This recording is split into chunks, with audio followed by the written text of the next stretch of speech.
ஒரு மனிதன் இந்த இளமை காலத்துடைய அநியாயங்கள் என்ற பகுதிகள், உலகத்தை அனுபவிக்கிற பகுதிகளில் தாராளமாக, அதாவது பாவங்கள் என்று பார்க்காம அவர் என்ன செஞ்சிருப்பார், எல்லாமே அவருக்கு கிடைச்சிக்கும்.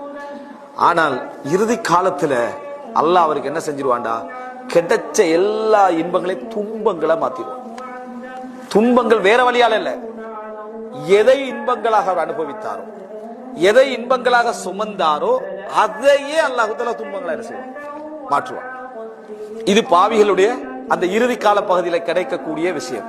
சில விஷயங்கள் ஹதீஸ்ல எப்படி வருதுன்னா, அவசரப்படுத்துவான் அல்லாஹ் தஆலா. தண்டனைகளை மறுமை நாள், உதாரணமா இரத்த உறவுகளை என்ன முறித்து விடுதல் என்பது மறுமை நாள் அவருக்கு தண்டனையும் இருக்கும். இந்த உலகத்துல இறுதி கால பகுதியில் அவருக்கு என்ன செய்யும், தண்டனையும் அதிகம். இறுதி காலம் இடத்துல வரல, அவசரப்படுத்தி விடும். இறுதி காலம் அது தண்டனைக்கு வாய்ப்புகள் அதிகமான ஒரு காலமாக என்ன செய்யும், மாறும். எனவே சில விஷயங்கள் நம்ம என்ன புரிந்து கொள்ளணும்டா, நமக்கு கிடைக்குது என்பதற்காக, சந்தர்ப்பம் என்பதற்காக, நமக்கு ஏலும் என்பதற்காக அந்த பாவங்களை ஆழ்ந்து சூழ்ந்து நம்ம அனுபவித்தல் என்பது நமக்கு திருப்பி ஒரு நாள் என்ன செய்யும், அது கிடைக்க இருக்கிறது. அப்ப நம்ம வேதனைப்படுவோம் என்பதை புரிந்து கொள்ள வேண்டும். பொருளாதாரம், உதாரணமாக ஹராமான உழைப்பின் மூலம் நம்ம கிடைக்கக்கூடிய அந்த பொருளாதாரங்கள்ல பலருக்கு அநியாயம் செய்து, வட்டி எடுத்து, ஏமாற்றி, பொய் சொல்லி நம்ம வாழ்ந்திருப்போம். இதுல தௌபாவை நம்ம அலட்சியமாக இருந்திருப்போம்.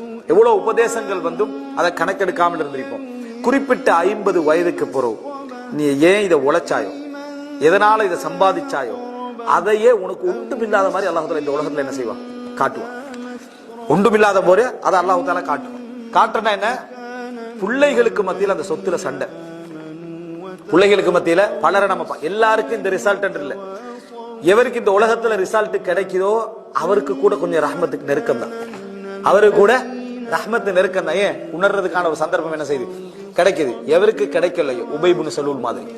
ரசூலுல்லாஹ்வோட மனைவிக்கு அவதூறு சொன்னவன் யாரு, உபை இப்னு சலூல். தொழுவிக்க போனது யாரு, அல்லாஹ்வுடைய தூதர். அவருக்கு அவதூறு சொன்னது யாரு, உபை இப்னு சலூல். தொழுகைக்கின்றது அல்லாஹ்வுடைய தூதர். எந்த தண்டனையும் இல்லை. ரசூலுல்லாஹ்வோட மனைவிக்கு அவதூறு சொன்னவருக்கு மஸ்ஜிதுன் நபவி, அதாவது சொல்ல போனா மஸ்ஜிதுன் நபவி இமாம் யாரு, ரசூலுல்லாஹ் தொழுவிக்க போறாங்க. அவர் ஃபேமிலிக்கு தான் அவதூறு என்ன செஞ்சு சொல்லி இருக்குது. அவர் தொழுவிக்க போறாரு, அவர் அந்த மாதிரி அடக்கப்படுறாரு. எந்த தண்டனையும் இல்லாத அமைப்புல உபை இப்னு சலூல் என்ன செஞ்சிட்டார், மரணித்து விட்டார். அப்படி என்ன நம்ம பயப்படணும். அல்லாஹ் தஆலா தண்டனை என்ன கடுமையாக கொடுப்பதற்கு மறுமையில் என்ன செய்யறான், சேர்த்து வைப்பதற்கான அடையாளம்.